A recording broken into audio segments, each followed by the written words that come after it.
सभी बच्चों को नमस्कार। आज हम आपकी वर्कशीट 30 कक्षा 10वीं हिंदी मीडियम में डिस्कस करेंगे, जो कि दिनांक 11 सितंबर के लिए है। तो आइए शुरू करते हैं आज की वर्कशीट। अब आपको एक जो है प्रक्रम जैव प्रक्रम नज़र आ रहा है। अगर आपको इसका नाम ध्यान में आ रहा है तो आज की वर्कशीट हमारी इसी के ऊपर है। ये है मनुष्यों में उत्सर्जन तंत्र के बारे में। तो आइए शुरू करते हैं वर्कशीट को।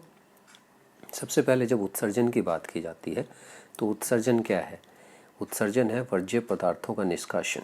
ठीक है, कहने का मतलब क्या है? जो वर्ज्य पदार्थ है, मतलब हमारे शरीर के लिए जो लाभदायक नहीं है, वो पदार्थ जो है शरीर से बाहर फेंकना उत्सर्जन कहलाता है।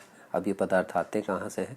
हमारे शरीर के अंदर बहुत सारी रासायनिक अभिक्रियाएं होती हैं जिनके द्वारा इन पदार्थों का निर्माण होता है, और इन विभिन्न प्रकार से जो वर्ज्य पदार्थ बने हैं उनको जब शरीर से बाहर निकालते हैं तो उसको उत्सर्जन कहा जाता है। अब ये कैसे एक कोशिक जीव और बहुकोशिक जीव में हो रहा है? तो एक कोशिक जीव आपके सभी जो है जल में पाए जाते हैं, तो वो अपने शरीर की सतह से विसरण के द्वारा अपशिष्टों को जल में छोड़ देते हैं। अधिक सांद्रता और कम सांद्रता वाला तरीका चलेगा यहाँ पे।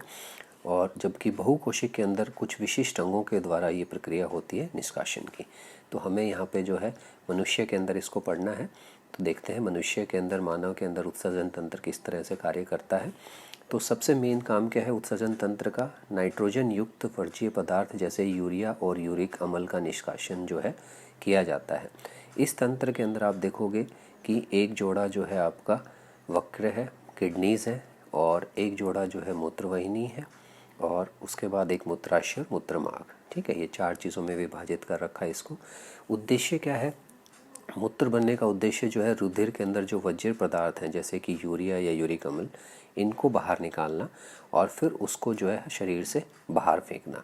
तो ये सबसे मेन उद्देश्य है कि ये जो आपके नाइट्रोजन के जो वर्ज्य पदार्थ हैं उनको हमारे शरीर से जो है बाहर फेंकना जो है मानव उत्सर्जन तंत्र का एक मुख्य उद्देश्य है। सबसे पहले जब हम बात करते हैं कि ये हो कैसे रहा है आपके वक्र के अंदर, तो ये वक्र के अंदर वक्राणु होते हैं जिनको कि नेफ्रॉन कहा जाता है, जिनको कि एक रचनात्मक एवं क्रियात्मक इकाई वक्र की माना गया है। और ऐसे बहुत सारे जो है हजारों लाखों वक्र एक एक आपके वक्राणु जो हैं एक एक वक्र के अंदर होते हैं जो ये कार्य कर रहे हैं। इसमें होता क्या है कि जो रुधिर कोशिकाएं हैं जिनके अंदर जो है अधिक दाब के अंदर जो है रक्त या रुधिर गमन करेगा, वो कोशिका कुछ के द्वारा जो है बाउमन पुट के अंदर ये जितना भी आपका रुधिर है उसमें से जितने भी ये वांछित और वांछित सारी चीज़ें निकल कर इस बाउमन कैप्सूल के अंदर आ जाती हैं, बाउमन पुट के अंदर। और फिर यहाँ से इस हिस्से के अंदर जो जो हमारी इम्पोर्टेंट चीज़ें थी जो कि हम बाहर नहीं फेंक सकते हैं, अमाइनो एसिड से कार्बन, उनको वापस अवशोषित कर लिया जाता है।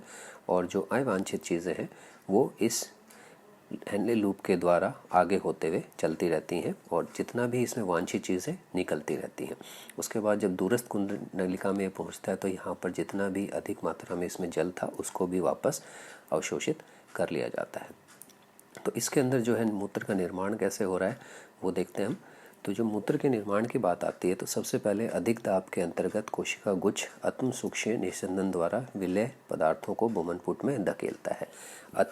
अति सूक्ष्म निस्यंदन मतलब कि होता है अल्ट्रा फिल्ट्रेशन। हर छोटी से छोटी चीज़ को भी जो है वो वहाँ पे निकल के और बॉमन पुट में चली जाती है। कहने का मतलब है कि जो रुधिर हमारा आ रहा था उसके अंदर से जितनी भी चीज़ें अति सूक्ष्म निस्यंदन का मतलब यही होता है, अल्ट्रा फिल्ट्रेशन हो जाती है। कि कहने का मतलब है कि आपने बहुत पतली जो है छिद्र वाली छलनी से छान दिया हो जिस तरह से, ताकि कोई भी चीज़ उसमें ना जा सके। तो उसी हिसाब से अति सूक्ष्म निस्यंदन जो है ये कोशिका गुच्छ के अंदर होता है, और वहाँ से सारी चीज़ें कहाँ पे जा रही हैं?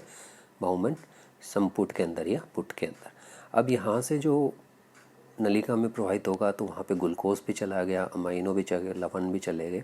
तो इनको जो है वापस चयनित पुनर्वशोषण या अवशोषण कह सकते हैं, वो वापस से यहाँ पर हो जाता है इस हिस्से के अंदर। ये जो चीज़ें हमारे शरीर को चाहिए और जो चीज़ें नहीं चाहिए जैसे पोटेशियम है, अमोनिया है, ये सब रुधिर के द्वारा आगे प्रवाहित होती रहेंगी और मूत्र में प्रवाहित होती रहती हैं।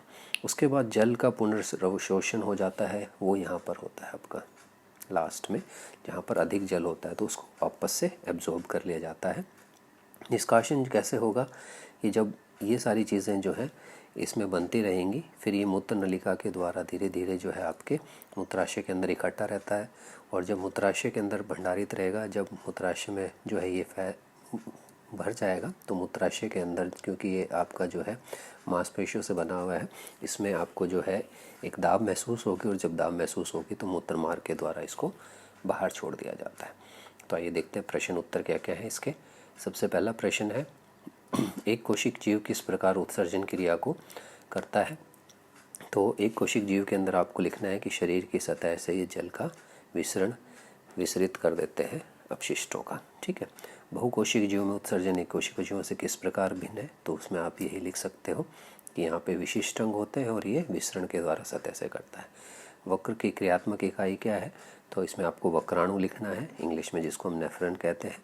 मूत्र के निर्माण में अति सूक्ष्म निस्यंदन की एक महत्वपूर्ण भूमिका क्या है, कि यहाँ पर जो है हर छोटी से छोटी चीज़ का जो है निस्यंदन होकर उसको बाउमेट संपुट में भेज दिया जाता है, और ये कहाँ पे हो रहा है आपका कोशिका गुच्छ के अंदर। तो ये दोनों चीज़ें आपको लिखनी है, और मानव उत्सर्जन तंत्र का चित्र जो है ये आपको अपनी कॉपी में बनाना है।